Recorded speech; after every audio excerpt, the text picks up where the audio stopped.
विभक्ति करण कारक से द्वारा इतिहास में, ठीक है। तृतीय विभक्ति का प्रयोग करते समय किन किन बातों का ध्यान रखना है वो इस प्रकार है। तृतीय विभक्ति एक क्रिया में जो सर्वाधिक सहायक होता है उसमें तृतीय विभक्ति लगती है और करण कारक होता है तृतीय विभक्ति, ये तो सीधी सी बात है। दूसरा कर्मवाचक वाक्य है या भाववाचक वाक्य है, उसमें देखो ये कर्ता तृतीय का है। रामायण लेख लिखते, राम के द्वारा लेख लिखा जाता है।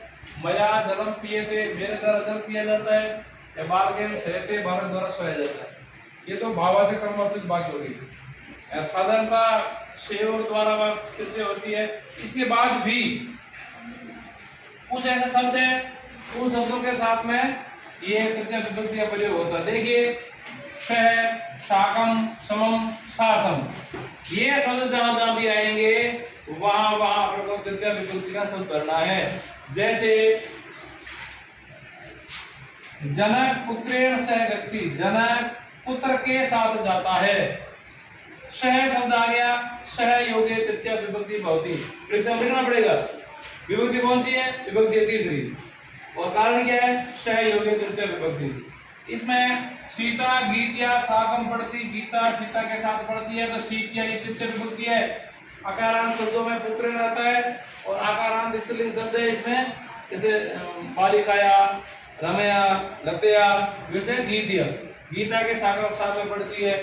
वे ते स्वयं मित्रई सयातम पढ़ती, वे अपने मित्रों के साथ कहते हैं। ये बहुवचन आ गया मित्र शब्द की, मित्रई। तो इस प्रकार से सह, साकम, सार्धम, समम, ये चार शब्द है। ये चार शब्दों के साथ भी तृतीय विभक्ति आती है।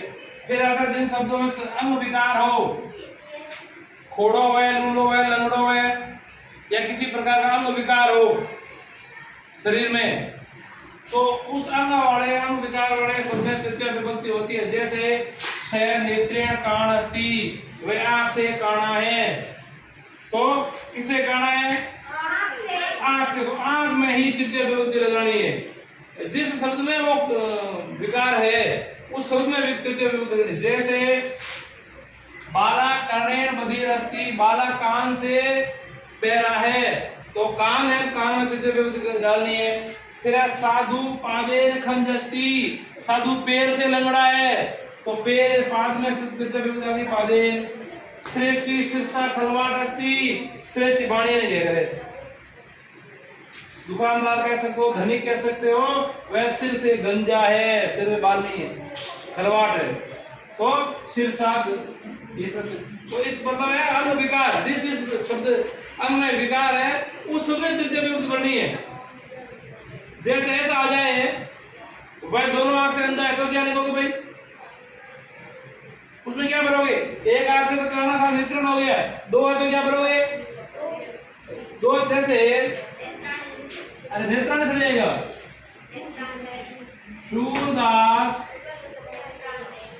सूरदास अंध, दोनों आंखों का था, तो आप नेत्राभ्याम, वो तो आप दोनों से आवेद्य वचन है। रामेण रामाभ्याम, नेत्रेण नेत्राभ्याम। यह स्वयं मित्र ही क्यों आया था, यह इसी मित्र ही आता है। आंख तो तीन होनी नहीं है, दो आंख से होगा, अंदर का तीन से होगा, लंगड़ा होगा, दो पैर से। यदि कोई लंगड़ा है तो पादा भ्याम आएगा, पादा नहीं आएगा, क्या आ जाएगा, दो पैर से लंगड़ा है, दो आंख द्वितीय वचन आएगा। अगला, जिन शब्दों के शब्दों में किसी की पहचान होती है उनसे पता लगता है। एक विद्यार्थी है, थैला लिए कहीं जा रहा है, एक लड़का है वो थैला लिए कहीं जा रहा है, तो सीधा अपन क्या हिसाब लगाएंगे, स्कूली है, विद्यार्थी है, तो लगाएंगे नहीं लगाएंगे। तो जैसे ही इसने क्या लिखा है, श्याम जटा भी तापस प्रत्येते, एक लंबी जटा लिया हुआ आदमी को यह तपस स्वभाव से कहते हैं ये कोई तपस्वी है या कोई साधु, कहेंगे नहीं।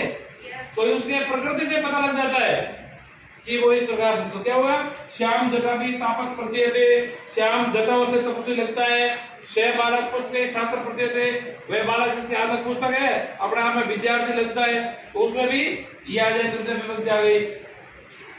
हेतुवाचक, किसी कारण से, हेतु का मतलब कारण होता है, किसी कारण से कोई प्रक्रिया बढ़ रही है तो भी आप उसमें, जैसे शय पुण्य हरि दृष्ट है, वह पुण्य काम करता है तो भगवान लगता है, मतलब भला लगता है।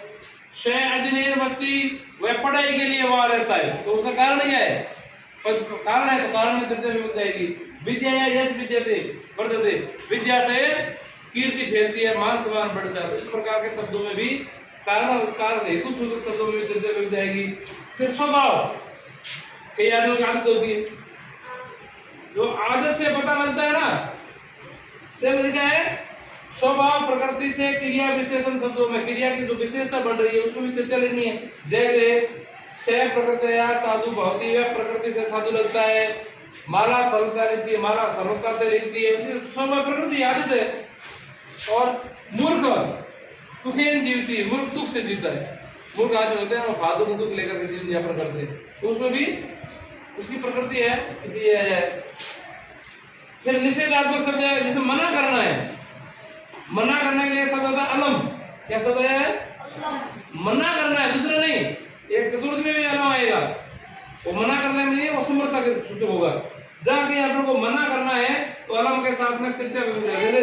अलम हसीते हंसो मत, अलम कोलाहलेन आवाज मत करो, अलम विवादेन झगड़ा मत करो, तो इसमें क्या लगता है?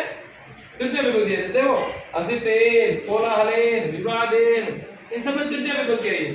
तो इस प्रकार से तृतीय विभक्ति में पहले तो कर्ण कारक होगा, फिर कर्मवाची और भाववाची है तो तृतीय विभक्ति वर्णी, उसके बाद से साकम समम सार्धम शब्द तृतीय विभक्ति वर्णी, उसके बाद में अंग विकार है, मतलब शरीर में कहीं अंग विकार है तो आपको तृतीय विभक्ति वर्णी। उस विकार वाले शब्द में जिन चिन्हों से पहचान हो जाती है किसी के, तो उसमें भी तृतीय विभक्ति आएगी। जटाओं से पहचान हो रही है, पुस्तक से पहचान हो रही है, तो जिन जिन शब्दों से पहचान हो रही है उसमें तृतीय वर्णी। फिर हेतु कारणवाचक शब्द उसमें तृतीय विभक्ति वर्णी। फिर स्वभाव से जो लगता है उस स्वभाव में तृतीय विभक्ति वर्णी। और फिर निषेध करना, मना करना, विवाद किसी का है तो निषेध करने में आपको तृतीय विभक्ति अलम के साथ भरनी है। इस प्रकार की तृतीय विभक्ति के शब्द है। धन्यवाद।